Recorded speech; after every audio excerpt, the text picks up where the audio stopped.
The most important thing is your mind. Make no mistake about that. Right now, the only thing that is holding you back, I promise you, and whatever excuse you're telling yourself, it's bull. The only thing that's holding you back is the way that you think about yourself and the world. That's it, flat. You have not built the mechanisms in your mind that you need to free yourself from the matrix. And boys and girls, the matrix has you. Who knows David Foster Wallace? This is water. In the talk, what he makes clear is the fish is the last one to realize that it's in water. Think about it from a human perspective. We had to discover air. We had to discover gravity. They're so ubiquitous, you literally don't see them. You take them for granted as just being there. And that's how people take their belief system. Right now, you think you're capable of certain things and incapable of others, and that is your water. As you think, so shall you be. 7 little words that I think are perhaps the most important things that we can learn and master in our lives. This old proverb notion that I become what I think about all day long. And once you know that what you think about is what expands, you start getting real careful about what you think about. You don't allow your thoughts to be on anything that you don't want or that you wouldn't want to have manifest or show up for you in your life.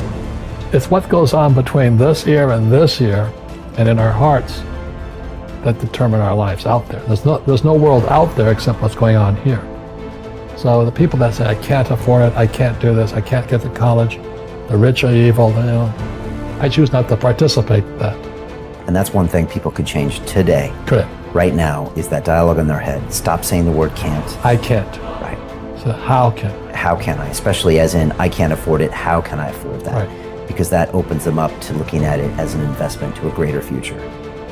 Right. Well, the simple part that most people don't understand is that every thought we think and every word we speak is creating our future. It's as though our thoughts go out into the universe and are accepted and brought back to us as experience. Now that is a very simple thing, but most people don't get it. They don't understand it. They've never heard it before and they think it's ridiculous. But if you can really accept the fact that every time you think a thought and every time you speak a word, you are literally painting your future, making your dinner, whatever you want to call it. You are creating, and you're creating your own life. And this is simple, but it's not easy to accept. But once you accept it, then you can start deliberately creating what you want in your life. And you begin to be aware of what you don't want in your life and how you are contributing to it. You've got to ask yourself, what's your why? What motivates you? What pushes you? What drives you? And if that thing is internal, if nobody has to call you, if nobody has to prod you, if nobody has to reward you, if nobody has to give you anything, if you are self-motivated and self-regulated, you can have it, you can be it, you can do it. The first thing you want to think about is switching from negativity to positivity. So many people get caught up in focusing on what they don't want to happen in their future, but they start living almost in constant fear of what could go wrong and what won't work out. And when we come from this place of, well, I don't know if I put myself out there, it's not going to work out, and then I'm going to get made fun of, and then I'm going to be embarrassed, and then I'm going to be stressed, and no one's going to love me. And then we go in this rabbit hole and this kind of cycle of fear and anxiety, and that is not how you attract good things in your life. You can't start from your way of being of negativity and fear and expect to attract beautiful things in your life. So we need to eliminate the negative self-talk, and an environment that's easy to get stuck in sometimes can be the negative self-talk. And there's so much negativity in the world, and if you don't actively work to shift your focus, to shift your thoughts in your mind, that negativity will consume you. You have a choice. Do you want to spend your life deciding what you want and what you don't want, and then chasing it outside? Or do you want to sit there and work inside to realize all I really want is the joy and the love, and if I stay open, I can have those. I don't need outside conditions to keep me open. So I make a very important point, because in spirituality it gets mixed up. Spirituality is not about renunciation. There's no renunciation. Renunciation says, I've decided what it is that will make me happy and I'm not going to do it. Well, that sounds rather absurd, right? Spirituality says, it was stupid of me to decide what will make me happy instead of being happy with life, instead of being grateful and turned on by all of the amazing things that are happening in front of me and all the past experiences I got to have. Why don't I just enjoy all that and then come into life filled with love, filled with joy, and give the whole of my being to the moments that are unfolding in front of me? That's what spirituality says. So it's not about renunciation. It's not about things are wrong and things are right. It's about understanding that you did this. You did this with your mind.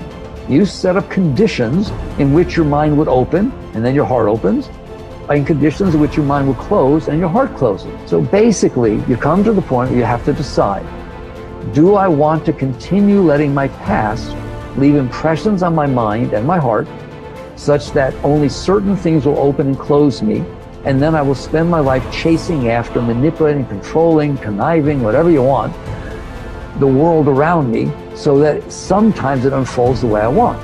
Or do you want to sit there and understand that you're the one who's making these decisions? It's your mind who's setting up the conditions. Why don't you just not do that? Create habits of empowering yourself, because empowering yourself, forgiving yourself, supporting yourself as you move forward and do the work to change your life, that's how you break the habit of victimizing yourself. And that's how you learn to do the opposite, which is supporting, empowering, cheering, celebrating yourself as you move forward. That's what's going to motivate you to do the action. And look, if Chris and I can go from having liens on this house 6 years ago to literally building an extraordinary business, changing our marriage to the point where we are building our dream house, a house that's so nice, I can't even believe we are going to live in this house, because of the hard work that we've done. But I'll tell you, the singular habit that helped us do it is we stopped victimizing ourselves. We stopped labeling ourselves. We stopped beating the shit out of ourselves. And we broke that habit. We changed the narrative by learning how to empower ourselves. The starting point of taking full control over your conscious and your subconscious mind is for you to accept complete responsibility for everything that you think, say, and do. You are responsible for whatever happens to you, and especially you are responsible for your responses to the inevitable ups and downs of daily life. As Eleanor Roosevelt said, no one can make you feel inferior without your consent. I used to think that setting goals and making plans was the starting point of success in life. After a while, I changed my mind because I realized that something else actually comes first. What comes first is the acceptance of complete responsibility for yourself and for everything that happens to you. Real maturity begins when you finally realize that no one is coming to the rescue. It is only when you accept total responsibility for your life situation, with no excuses and no blaming of others, that you move into a mental position to kick the long ball in your own life. It is only when you have accepted 100% responsibility for yourself that you are ready to take the next step and decide exactly what it is you want and exactly what it is you want to do. Accepting responsibility is not an option that is open to the individual. It is mandatory. It is an absolute fact of human existence.